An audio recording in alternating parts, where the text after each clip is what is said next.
Sampung kakaibang pangyayari sa karagatan na hindi kayang ipaliwanag.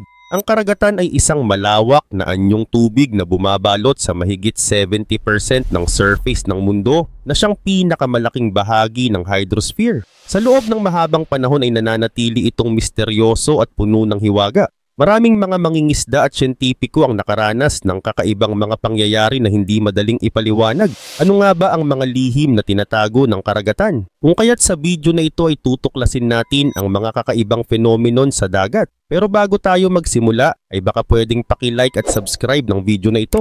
Malaking tulong at bagay na ito sa aming mga content creators. Maraming salamat po. Kaya naman simulan na natin.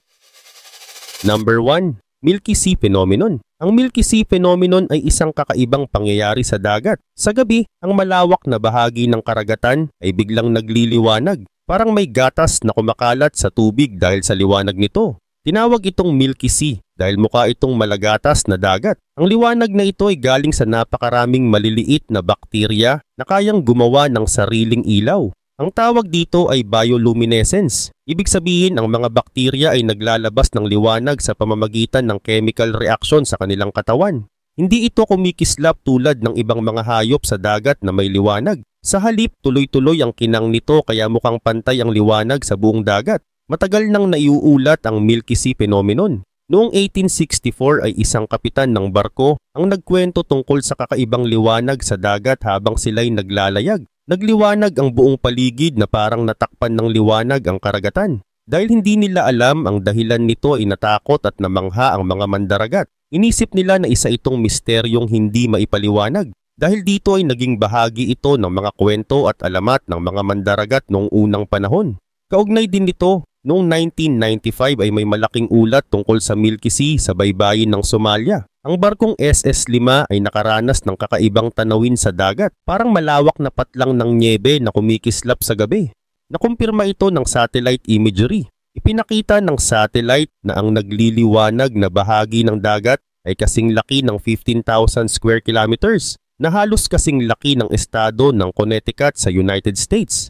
Dahil dito ay naging interesado ang mga siyentipiko na alamin kung ano ang sanhi ng kakaibang liwanag na ito. Katulad ng nabanggit kanina, ang liwanag sa Milky Sea Phenomenon ay galing sa mga bioluminescent bacterias na tinatawag na Vibrio harveyi. Ang mga bakterya na ito ay kayang maglabas ng liwanag kapag nakasagap ng oxygen. Kapag napakaraming bakterya ang nagtipon-tipon sa isang lugar, ay nagsasama-sama ang kanilang liwanag, kaya nagiging maliwanag ang malawak na bahagi ng dagat. Ang liwanag nito ay makikita kahit sa madilim na gabi. At minsan pa nga ay kita ito mula sa kalawakan gamit ang satellite. Ngunit ang eksaktong dahilan kung bakit nagsasama-sama ang mga bakterya na ito sa napakaraming bilang ay hindi pa ganap na nauunawaan ng mga siyentipiko. Number 2. Baltic Sea Anomaly. Noong June 2011 ay isang grupo ng mga Swedish treasure hunters na tinatawag na Ocean X Team ang nakadiskubre ng kakaibang bagay sa ilalim ng Baltic Sea. Pinamumunuan ito ni Peter Lindberg at Dennis Oberg. Gumamit sila ng sonar technology para makita ang estruktura. Ang nakita nila ay isang bilog na bagay na may sukat na 60 meters ang diameter. Parang nakapatong ito sa isang patungan. Dahil sa kakaibang itsura nito ay maraming tao ang nag-isip na baka ito ay isang UFO o bahagi ng nawawalang lungsod ng Atlantis. Ang Baltic Sea Anomaly ay nasa pagitan ng Sweden at Finland. Nasa lalim ito ng 91 meters sa ilalim ng dagat. Ang hugis nito ay parang mushroom at umaangat ng 3 hanggang 4 meters mula sa seabed. May mga bahagi itong parang hagdan. May mga bitak din sa ibabaw na may itim na material na hindi pa malaman kung ano. Dahil dito ay maraming kwento at haka-haka ang lumabas tungkol sa kung ano talaga ang bagay na ito. Maraming siyentipiko ang naniniwala na ang Baltic Sea Anomaly ay isang natural geological formation. Ayon kay Volker Bruckert, isang geology professor sa Stockholm University, ang mga bato na nakuha mula sa lugar ay granite, gneiss at sandstone. Karaniwang bato ang mga ito sa rehiyon. Meron ding basaltic rock na posibleng dinala ng mga glacier noong sinaunang panahon. Ibig sabihin posible na natural formation lang ito at hindi gawa ng tao. Samantala, may mga nagsasabing ang mga sonar images na nakuha ng Ocean X Team ay hindi malinaw. Ayon kay Hanuman Singh mula sa Woods Hole Oceanographic Institution, ang sonar equipment na ginamit ay may limitations. Dahil dito ay maaaring mali o malabo ang mga imahe kaya't hindi malinaw kung ano talaga ang itsura ng Baltic Sea Anomaly. Ito ang dahilan kung bakit hindi lahat ay naniniwala sa mga kwento tungkol dito. Kahit maraming scientific explanations, ay marami pa rin ang interesado sa Baltic Sea Anomaly. May mga ulat na nagkaroon ng electronic disturbances malapit sa lugar. Dahil dito ay mas lalong naging misteryoso ang bagay na ito. Hanggang ngayon walang malinaw na sagot kung ano talaga ang Baltic Sea Anomaly. Number 3, upsweep sound. Ang upsweep ay isang kakaibang tunog na unang narinig noong 1991 ng Pacific Marine Environmental Laboratory ng National Oceanic and Atmospheric Administration o NOAA. Ginamit nila ang Sound Surveillance System o SOSUS, isang sistema na nakikinig sa mga tunog sa ilalim ng dagat. Ang upsweep ay may tunog na pataas ang tono na tumatagal ng ilang segundo bago huminto. Tinawag itong upsweep dahil sa pattern ng tunog na pataas. Natagpuan ang pinagmulan ng upsweep sa isang malayong lugar sa Pacific Ocean, sa pagitan ng New Zealand at South America. Malakas ang tunog nito kaya naririnig sa malawak na bahagi ng Pacific. Subalit hanggang ngayon ay hindi pa rin matukoy kung saan talaga galing ang tunog na ito. Maraming teorya ang lumabas, pero walang makapagpatunay kung ano talaga ang dahilan ng tunog. Ang upsweep ay nagpapakita ng pagbabago sa lakas depende sa panahon. Mas malakas ang tunog tuwing tagsibol at taglagas. Hindi pa rin malinaw kung ito ba ay dahil sa pinagmulan ng tunog o sa pagbabago ng kondisyon sa ilalim ng dagat. Isa sa mga teorya ay posibleng nanggagaling ito sa bulkan sa ilalim ng dagat, pero wala pang ebidensya na magpapatunay dito. May ibang naniniwala na baka galing ito sa mga pagbabago sa temperature ng tubig o galaw ng yelo sa ilalim ng dagat. Simula naman noong 1991 ay unti-unting humihina ang lakas ng upsweep, pero hanggang ngayon ay naririnig pa rin ito gamit ang mga hydrophone ng NOAA. Kahit humina na ang tunog ay patuloy pa rin itong pinag-aaralan ng mga siyentipiko. Hindi pa rin nila matukoy kung ano talaga ang pinagmulan ng kakaibang tunog na ito. Dahil dito ay nananatiling misteryo ang upsweep. Gayun din, ang upsweep ay bahagi ng mga tinatawag na unidentified underwater sounds o mga tunog sa dagat na hindi pa alam ang pinagmulan. Number 4, rogue waves. Ang mga rogue wave ay malalaking alon sa karagatan na biglaang lumilitaw. Mas mataas ito ng doble o higit pa kumpara sa karaniwang mga alon sa paligid. Tinatawag din itong freak waves o killer waves dahil sa biglaan at delikadong paglitaw nito. Hindi tulad ng karaniwang mga alon, ang mga rogue wave ay mahirap hulaan. Dahil dito ay nagdudulot ito ng panganib sa mga barko at mga istruktura sa dagat. Maraming kwento ng mga barkong napinsala o lumubog dahil sa mga alon na ito. Ang mga rogue wave ay kilala rin bilang wall of water dahil sa matarik na gilid at malalim na lambak nito. Madalas itong nangyayari sa malalawak na bahagi ng karagatan kung saan malakas ang hangin at agos ng tubig. Isang halimbawa nito ay sa Cape Agulhas sa timog ng Africa. Dito, ang mainit na Agulhas Current na tumatakbo patungong timog kanluran ay nagtatagpo ng malalakas na hangin na umiihip patungong kanluran. Ang pagsasalubong ng agos at hangin na ito ang nagiging dahilan ng pagbuo ng mga rogue wave na nagdudulot ng malalakas na alon. Kaugnay din naman nito, noong January 1, 1995 ay isang kilalang rogue wave ang naitala sa Draupner platform sa North Sea. Umabot ito sa taas na 25.6 meters na higit sa doble ng karaniwang taas ng mga alon sa paligid. Ito ang unang beses na napatunayan ng siyensya ang pag-iral ng rogue wave. Dahil sa pangyayaring ito ay nagkaroon ng masusing pag-aaral at pananaliksik tungkol sa mga rogue wave. Simula noon ay marami nang naitalang rogue wave sa iba't ibang bahagi ng mundo, lalo na sa mga lugar na malalakas ang hangin at mabilis ang agos ng tubig. Dagdag pa rito may dalawang teorya kung paano nabubuo ang mga rogue wave. Una, ang constructive interference. Nangyayari ito kapag maraming alon ang nagsasama-sama sa isang lugar at bumubuo ng isang napakalaking alon. Pangalawa, ang interaction ng mga alon at malalakas na agos. Kapag ang mga alon ay tumama sa malalakas na agos, lalo itong tumataas at nagiging rogue wave. Dahil sa mga ito ay mahirap hulaan kung kailan at saan susulpot ang mga rogue wave. Kaya naman nananatiling delikado ito para sa mga naglalayag sa malalawak na karagatan. Number 5, Umibozu. Ang umibozu ay isang nilalang sa kwentong bayan ng Japan na kinatatakutan sa dagat. Ang pangalan nito ay galing sa dalawang salitang Hapon. Umi na ibig sabihin ay dagat at bozu na tumutukoy sa isang monk.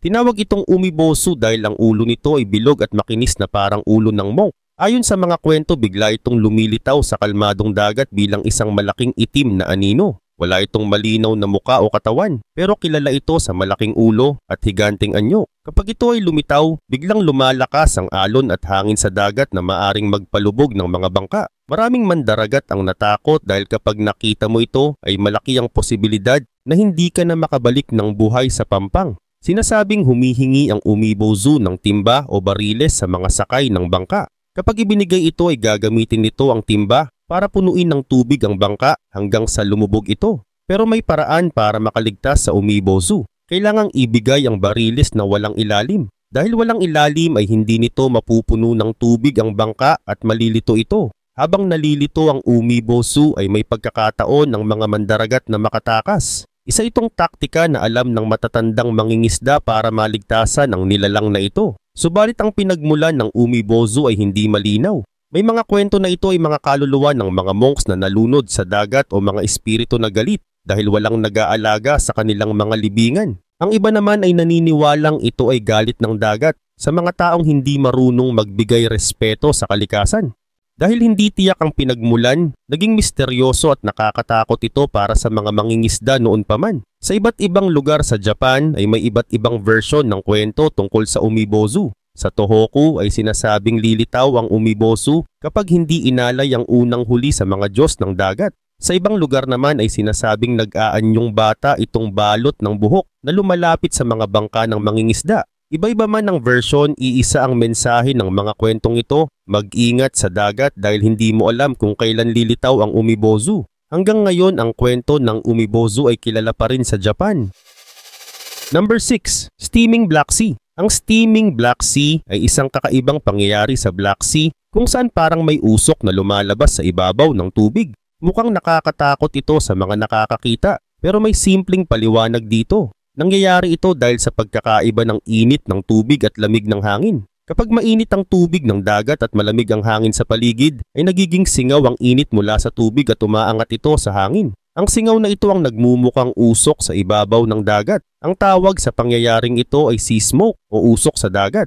Madalas itong mangyari kapag taglamig, lalo na kung biglang lumalamig ang hangin pero nananatiling mainit ang tubig ng dagat. Dahil sa malaking pagkakaiba ng init at lamig ay nabubuo ang makapal na singaw sa ibabaw ng tubig. Mukha itong usok na bumabalot sa dagat kaya parang misteryoso ang itsura nito. Pero kahit nakakatakot ang itsura ay walang dapat ikabahala dahil natural lang itong nangyayari. Samantala, hindi lang sa Black Sea nangyayari ang ganitong phenomenon. Nakikita rin ito sa mga lawa, ilog at ibang anyong tubig kapag magkapareho ang kondisyon ng init at lamig. Halimbawa, kapag malamig ang hangin at mainit ang lawa, ay lalabas din ang ganitong singaw. Normal lang ito sa kalikasan at walang masamang epekto sa tao o sa kapaligiran. Gayun din naman, ang steaming Black Sea ay isang halimbawa ng kamangha-manghang pangyayari sa kalikasan. Mukhang usok ang singaw sa ibabaw ng tubig pero bunga lang ito ng pagkakaiba ng temperature sa tubig at hangin. Ipinapakita rin nito kung paano gumagalaw ang kalikasan sa simpleng paraan pero nagiging kahanga-hanga ang itsura. Nagiging mistulang mahiwaga ang dagat dahil sa makapal na singaw na bumabalot dito. Pero sa likod ng mysterious appearance nito ay isang simpleng proseso ng kalikasan ang nagpapaliwanag sa kakaibang phenomenon na ito. Number 7. Square waves. Ang square waves ay isang kakaibang phenomena sa dagat na nangyayari kapag ang dalawang set ng alon ay nagtatagpo sa halos right angle. Kapag nangyari ito, ay makakakita ka ng mga alon na bumubuo ng pattern na parang mga kahon o grid sa ibabaw ng tubig. Mukha itong maganda at kakaiba pero delikado ito lalo na sa mga manlalangoy at bangka. Ang square waves ay nabubuo kapag ang dalawang magkaibang alon ay nagkakasalubong mula sa magkaibang direksyon. Halimbawa, kung ang isang alon ay galing sa bagyo o malakas na hangin at may isa pang alon na dala ng bagong direksyon ng hangin, ay magtatagpo ang mga ito. Dahil dito ay nagkakaroon ng cross na pattern sa dagat na tinatawag na cross sea. Samantala ang square waves ay mapanganib dahil sa malakas na agos at matataas na alon na maaring umabot ng 3 metro. Dahil sa kakaibang galaw ng mga alon ay mahirap hulaan kung saan papunta ang mga ito. Maaring matangay ang mga manlalangoy palayo sa pampang. Delikado rin ito sa mga bangka dahil maaaring tumaob o mawalan ng balance ang mga ito. Kaya kapag nakakita ng square waves, ay mahalagang manatili sa pampang o lumayo sa tubig para makaiwas sa panganib. Gayun din naman, may ilang lugar sa mundo kung saan madalas makita ang square waves. Isa na dito ang Ile de Ré sa France, malapit sa La Rochelle. Dito ay makikita ng mga turista ang kakaibang pattern ng alon mula sa ligtas na lugar tulad ng top of the lighthouse. Pero bawal lumangoy o lumapit sa tubig kapag may square waves dahil delikado ito. Ang mga alon na ito ay hindi pangkaraniwan kaya maraming tao ang naaakit na makita ito. Pero dapat tandaan na ang ganda nito ay may kasamang panganib. Para sa kaligtasan ay huwag lumusong sa tubig kapag may square waves. Para naman sa mga naglalayag ay iwasan ang lugar na apektado hanggang sa mawala ang mga alon. Ang pagkakaroon ng kaalaman tungkol sa square waves ay makakatulong para makaiwas sa aksidente sa dagat.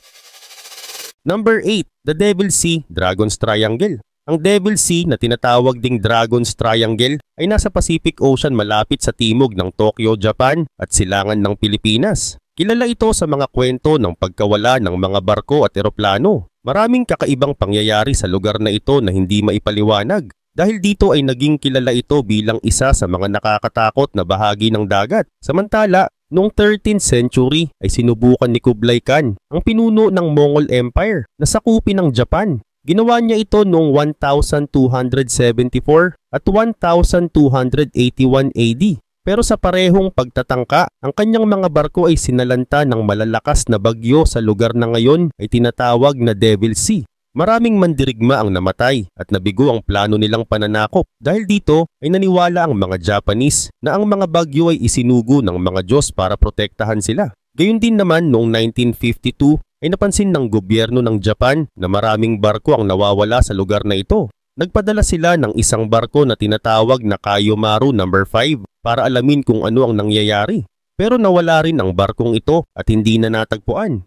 May sakay itong 31 na tao na lahat ay nawala. Dahil sa pangyayaring ito ay lalo pang tumibay ang paniniwala na mapanganib talaga ang Devil's Sea para sa mga barko. Kaugnay nito ay maraming paliwanag ang lumabas para ipaliwanag ang mga pangyayari sa Devil's Sea. Isa sa mga ito ang pagkakaroon ng subsea volcanoes o mga bulkan sa ilalim ng dagat. Kapag pumutok ang mga bulkan na ito ay nagkakaroon ng malalaking alon at nagbabago ang takbo ng tubig. Dahil dito ay maaaring lumubog ang mga barko. May mga ulat din na biglang lumilitaw at nawawala ang maliliit na isla sa lugar na ito. Maaaring dahil ito sa mga lindol at pagsabog ng bulkan. Bukod dito ay may isa pang paliwanag na nagsasabing may methane hydrates sa ilalim ng dagat. Kapag lumabas ang gas na ito ay nagkakaroon ng malalaking bula sa tubig. Kapag tinamaan nito ang mga barko ay nawawala ang balanse ng mga ito at maaaring lumubog ng walang bakas. Maraming eksperto ang naniniwala na ito ang dahilan kung bakit maraming barko ang nawawala sa lugar na ito.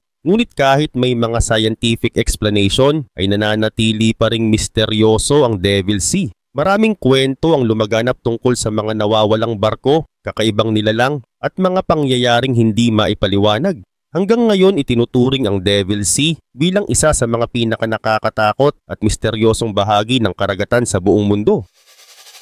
Number 9. The Mayotte Seismic Event. Noong November 11, 2018 ay nangyari ang isang kakaibang lindol malapit sa isla ng Mayotte sa Indian Ocean. Ang Mayotte ay isang teritoryo ng France na nasa pagitan ng Madagascar at Mozambique. Ang kakaibang lindol na ito ay naramdaman sa iba't ibang bahagi ng mundo tulad ng Kenya, Chile, New Zealand, Canada at Hawaii.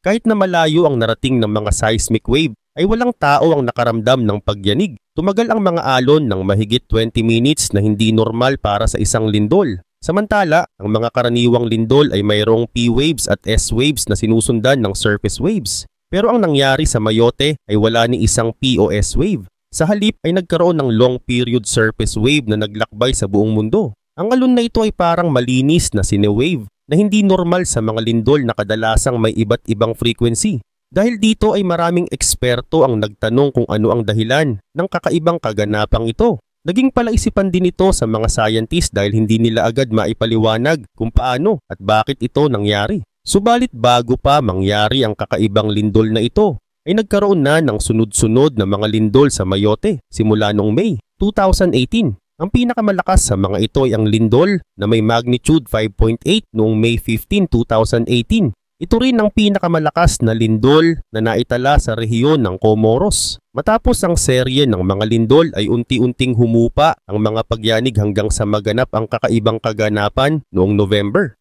Maraming tao ang nagtataka kung bakit walang normal na senyales ng lindol ang kaganapang ito. Noong una ay walang malinaw na paliwanag kung ano ang dahilan ng kakaibang lindol na ito. Pero noong May 2019, ay natuklasan ng mga scientist ang isang malaking bulkan sa ilalim ng dagat na matatagpuan 50 kilometers silangan ng Mayotte. Ang bulkan na ito ay may taas na 800 meters at nasa lalim na 3,500 meters sa ilalim ng dagat. Tinawag ang bulkan na ito na Fani Maore. Ayon sa mga eksperto, ang bulkan na ito ay nabuo sa loob lamang ng isang taon at may base na 4 hanggang 5 kilometers ang lapad. Number 10. Fata Morgana. Ang Fata Morgana ay isang kakaibang ilusyon na makikita sa karagatan. Ito ay nangyayari kapag ang mga bagay na malayo, tulad ng mga barko o isla, ay parang lumulutang baligtad o nagbabago ng anyo. Ang pangalang Fata Morgana ay galing sa isang karakter sa kwento ni King Arthur na si Morgan Le Fay. Siya ay kilala sa kakayahang magbago ng anyo, kaya inisip noon na mahiwaga ang pangyayaring ito. Dahil dito ay maraming marinero noon ang natatakot kapag nakakakita ng ganitong ilusyon sa dagat. Samantala, ang Fata Morgana ay nangyayari dahil sa pagbabago ng direksyon ng liwanag habang dumadaan ito sa hangin na may iba't ibang temperature. Kapag malamig ang dagat at mainit ang hangin sa itaas nito, ang liwanag ay nababaluktot pababa. Dahil dito ang mga bagay sa malayo ay nagmumukhang mataas, baligtad o lumulutang. Madalas itong nangyayari sa umaga pagkatapos ng malamig na gabi. Mas madalas din itong makita sa mga lugar na malapit sa North at South Pole dahil madalas malamig ang tubig doon. Gayun din naman noong unang panahon ang mga marinero ay nalilito at natatakot kapag nakakakita ng Fata Morgana. Parang mga lumulutang na castle, bundok o mga ghost ship ang nakikita nila. Dahil hindi nila alam ang paliwanag dito, ay iniisip nilang may kinalaman ito sa magic o kababalaghan. Marami ring kwento ng misteryo ang nagmula sa ganitong mga karanasan. Ngunit sa panahon ngayon, ay alam na natin na ito ay isang natural na pangyayari na may scientific explanation. Bagaman hindi delikado ang Fata Morgana, ay maaari rin itong magdulot ng kalituhan sa mga naglalayag. Ang isang barko na malayo pa ay maaaring magmukhang malapit na o parang lumulutang sa ere. Dahil dito ay maaaring maligaw ang mga marinero sa kanilang daraanan. Sa ngayon dahil sa paggamit ng mga modernong kagamitan tulad ng GPS ay naiiwasan na ang mga ganitong problema sa paglalakbay sa dagat. Subalit ang Fata Morgana ay hindi lang sa karagatan makikita. Maari rin itong mangyari sa malalaking lawa o kahit sa disyerto.